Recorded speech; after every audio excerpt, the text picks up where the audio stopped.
Hey Virgos, how y'all doing? Welcome. We're going to be taking a look at your first half of October general reading. So in your meditation, it was short but sweet. I saw, it was nighttime, and I saw a large spider. It looked like one of those, the spider that stole Frodo in Lord of the Rings, and then Sam had to go and save him. Like it was like one of those really big, really large and in charge spiders. And I saw it, sort of hanging off of this tree at nighttime. And then I saw the image of the hermit, which of course is your energy, from the tarot, coming and just standing next to this spider, under a night sky with the hermit robe on. And I saw this light emanating from within, the hermit, as it were. What I get from this, Virgo, and that was pretty much the meditation. Again, it was like short but sweet. It feels like there is a focus or a call to talk about and look at your inherent Virgo energy as it is when it's in alignment. What's really interesting about this, and I don't feel like this is talked about all too often, but it's coming up for you, where if you think about a Virgo energy out of alignment, right?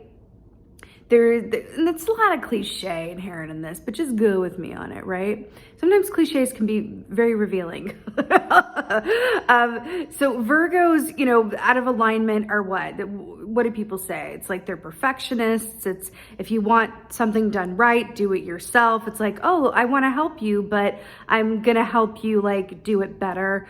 Right? It's like, oh yeah, thanks for that, but now I'm going to do it the right way, but needing everything to be a certain way, kind of that, but quote, control freak energy, being kind of that harsh critic and everything needs to be a certain way and not liking things to be out of control and all of that. That's out of alignment Virgo energy, right?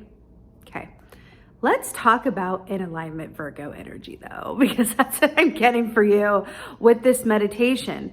I feel like you are being called to embrace the aspects of Virgo energy that is your inherent superpower that differentiates you from the rest of the zodiac. So what does that mean? What is a Virgo in alignment? What are you in alignment? What are the best parts of you that if someone were to do a life review for you and say, these are the aspects of your personality that really work for you, what would that be? Really thinking about that. Spider energy is about the choices that we make reverberating within the cosmic web that affect us in all directions of time and space. And it's another way of saying we are our choices, right? But there's something in that as well, because spiders also represent writers and stories. The stories that we tell ourselves and the stories that we weave and how those really define our life and really, color and comment on our circumstances, right? Because there's what actually happens, and then there's how we feel about what happens. There's what happens, and there's the story that we tell ourselves about what happened. It's the commentary that can be killer. I feel like there's something in this for you. I really want to take a look and see what your cards have to say. So let's take a look. Hey Virgos, let's go ahead and see what your animal energy is for the first half of October. Animal energy for very, very good. Okay.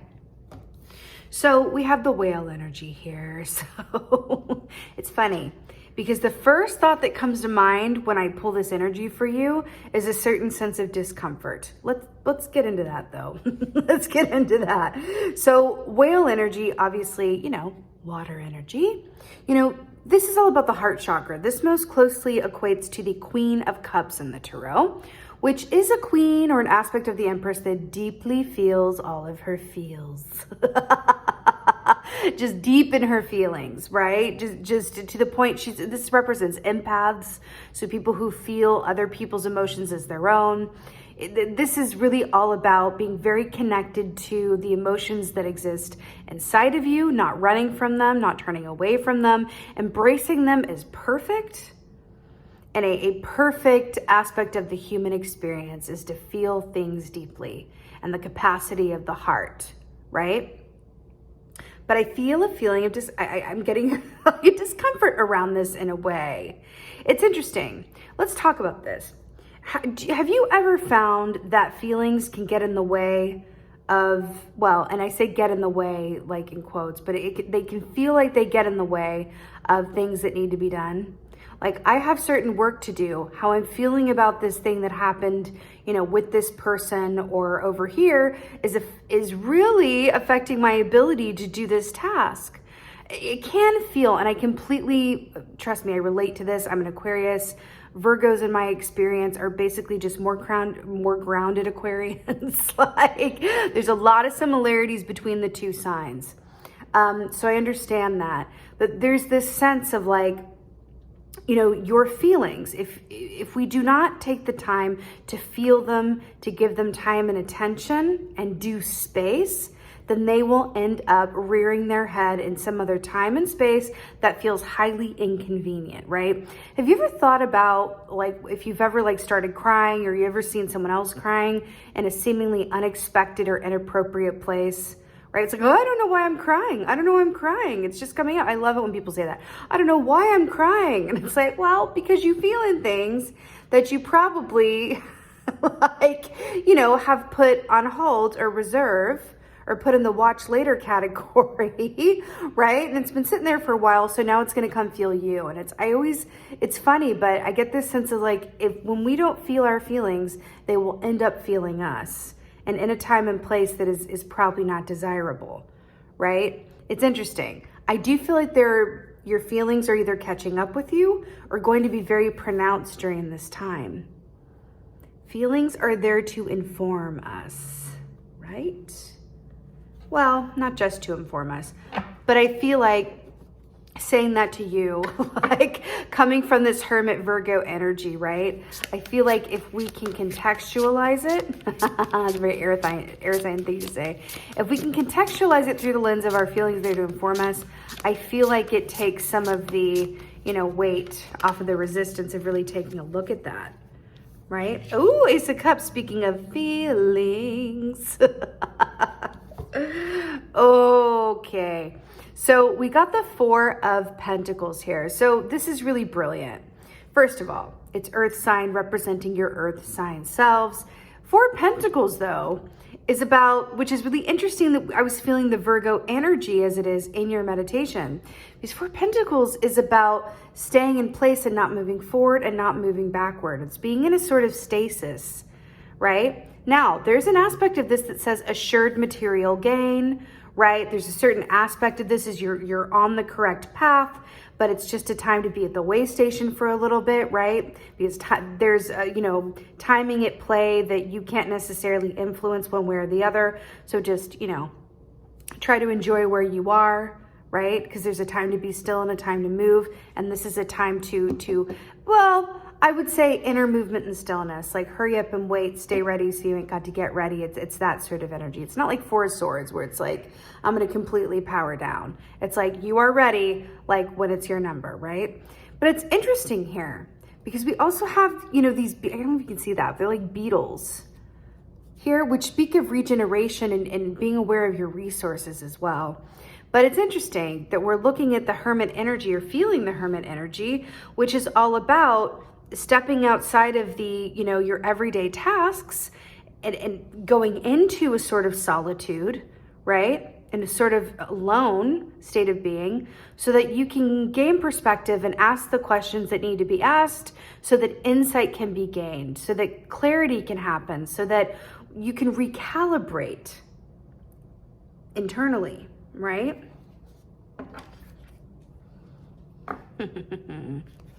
I feel like there's going to be some, I feel like there are going to be some people, places, and things and aspects of your circumstances that even though you may want to move forward or you may want the train to go at a certain pace, you may feel a bit during this time like things are, maybe happening in a way that you're not able to control as much. So it goes, right? So Four of Wands here, but here's what I'm really obsessed with. So in this deck, Four of Wands is shown as someone, we're going to say she's sleeping and that this isn't a burial shroud. Because it's like, is she dead? Because she's definitely on like some flowers and, we've got the angels above waiting to take her home. But let's say that she's sleeping. You know, Four of Wands, traditionally speaking, is about celebration, enjoyment, marriage, happy home and family. The fact that you're getting this in this context on top of another four, right? Which is like a stationary energy. Four is the number of balance, right? Which is also crane energy as well, is balance. And I could have sworn I saw, oh, was it on this? The Ace of Cups that I picked up, I think I've shuffled since then, but the Ace of Cups that I picked up had cranes on that cup, which is also about balance, like I said. So it's coming through for you as well. You know, the Four of Wands in this context with the rest and the stillness, I'm really hearing to enjoy, try to enjoy, you know, the ride and the time as it, you know, presents itself to you without feeling the need to control it or have it be different or more to your liking, right? You know, it's interesting because we have these two fours here, right? And it's that aspect of the foundation, right? If you think about something that has a sturdy foundation, let's think of a table, right? It's gonna have four legs to balance it out, right? I feel like this is a call to either resume or greater realize your own balance in your life, your personal balance, your mental balance, spiritual balance, physical balance, all of that balance. And I feel like it's a call to that for you. And I feel like with this whale influence around the feelings, you know, when our feelings are balanced, that's a beautiful King of Cups energy, right? That's what I feel like you're being invited to. And here's the thing that I have learned, one of the things that I've learned in my life, that the universe will not bring us anything new until we are exhibiting that we're able to balance what we already have going on. There's definitely a call to balance within this. I also feel like you're being called to a greater awareness to take note and observe things that are right in front. Well, I don't want to say right in front of you. Oh, there's the Ace of Cups again. There's the cranes. But right inside of you, right? So Three of Swords. So, right. This is heart pain that stems from the past. You know, this is that sort of, you know, really feeling the, you know, your heart in a way that it can be incredibly powerful because it can be very illuminating, heart pain can, but this is not, you know, altogether a fun time.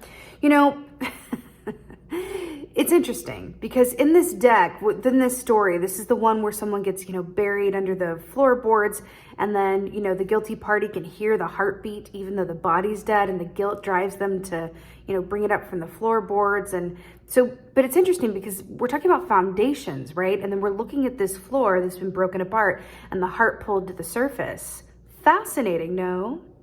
Especially since we're talking about things that are left unchecked or unlooked at or unattended. And that Virgo, that call to being a Virgo in alignment.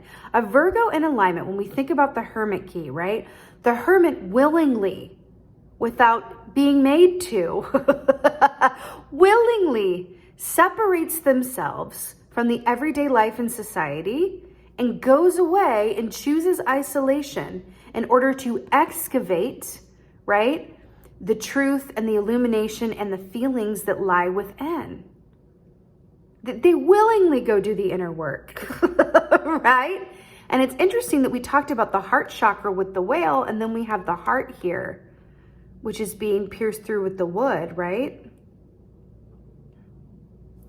You know, I feel like you are being called to regain a semblance of balance through emotional excavation. Okay?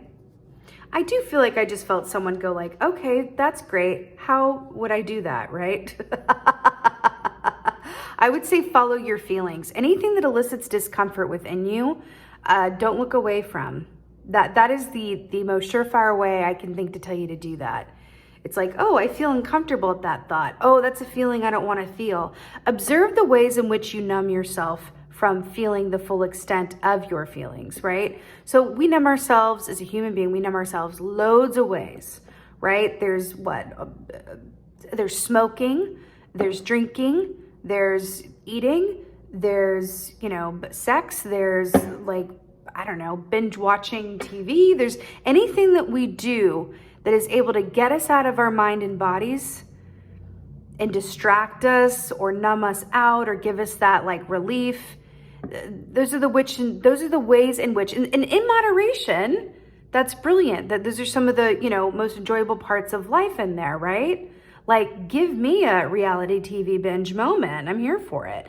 But that acts as a balance for me for the kind of work that I do. I'm able to just kind of switch off and watch, really mindless TV to kind of balance this stuff. So there's a way in which we, do activities to achieve balance, and then the ways in which we do activities that take it from us, right?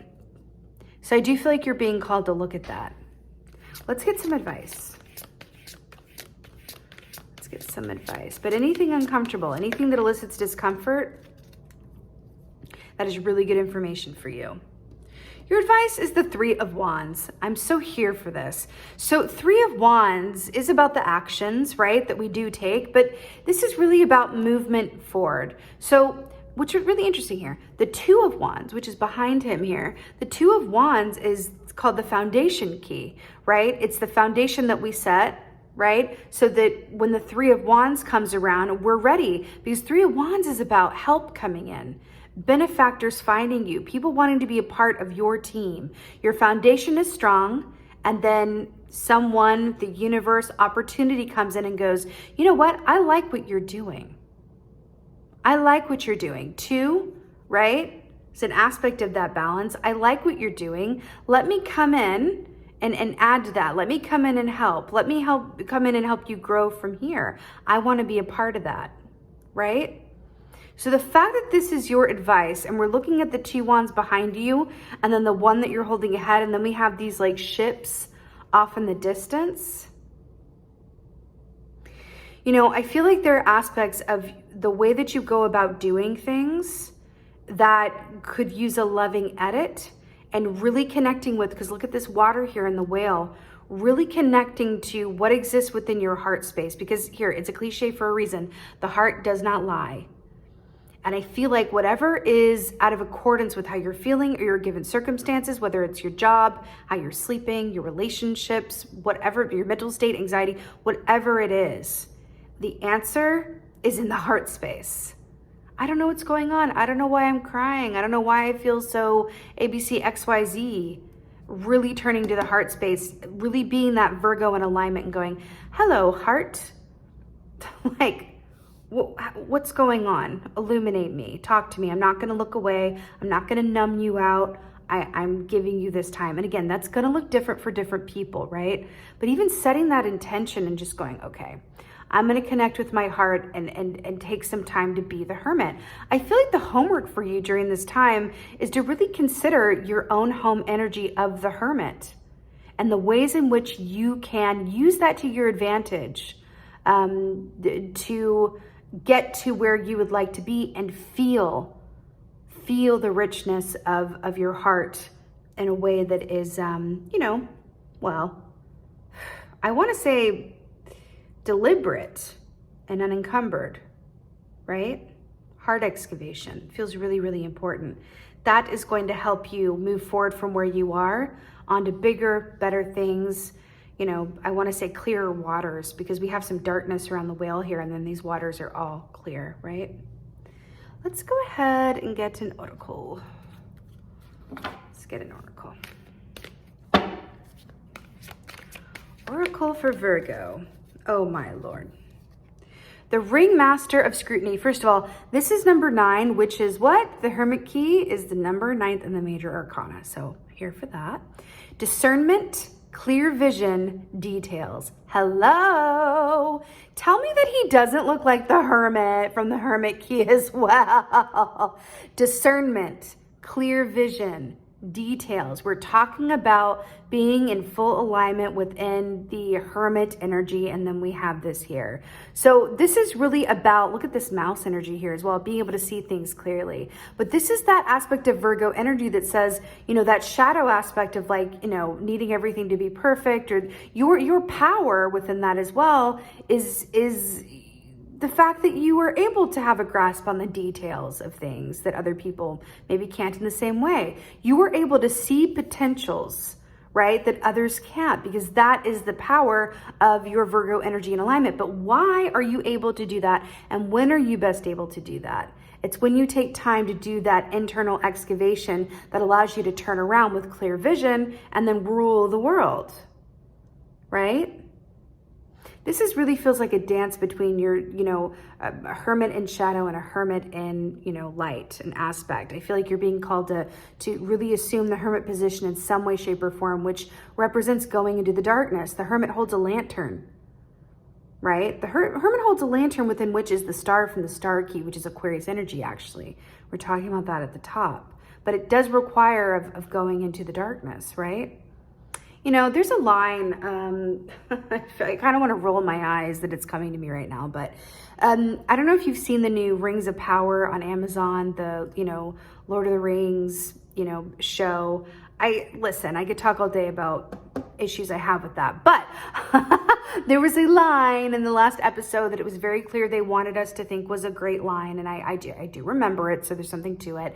And the line was, sometimes you have to touch the dark in order to find the light. I feel like I might have butchered that as well, but I feel like there's something in that for you about touching the dark so that you can find the light or reclaim the light. This is all going to serve to clear your vision and clear the path before you so that you can really move forward unencumbered with that internal excavation. But there is some heart pain, some heart work, some insides that want to be looked at and, cleared in a way. Not denied, not abandoned, not fixed.